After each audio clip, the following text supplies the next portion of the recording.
Hey guys, welcome back to the channel. In today's video, we're going to be doing a speed installation of the Raspberry Pi we did in the previous video. Check it out.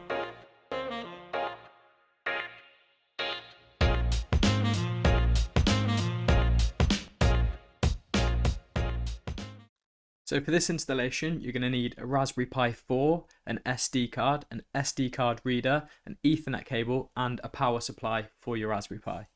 You're then going to need to download the specific image for your Pi from the HomeAssistant website. Descriptions for these images are also available on the HomeAssistant site. You'll then also want to grab Etcher, which is a tool used to burn the HomeAssistant image to your SD card. I'll leave links for all of these in the description below. So next up, you're going to want to run through the Etcher installer. Once you've done that, run the program and you'll be presented with a screen like this. If you then hit Flash from File, locate your Raspberry Pi image and open.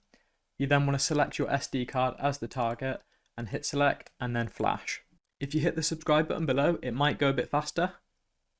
Once that's finished, you'll see the flash complete on screen. You can then close Etcher down and safely remove the SD card. We then want to insert the SD card into the Pi, plug in your Ethernet and plug in the power to your Pi. Once that's all plugged in, give it a minute and visit the above URL. You'll then be presented with a screen like this. And then during this step, the latest version of HomeAssistant is going to be installed on your Pi. After 20 minutes or so, the screen will refresh and it will give you the option to create a user account. Fill this information in with your own account details. You can then name your HomeAssistant instance, set your location and choose your preferred unit system. HomeAssistant will then ask you if you have any integrations you want to set up now. If you do, you can hit more and set the integration up. If not, you can just choose finish.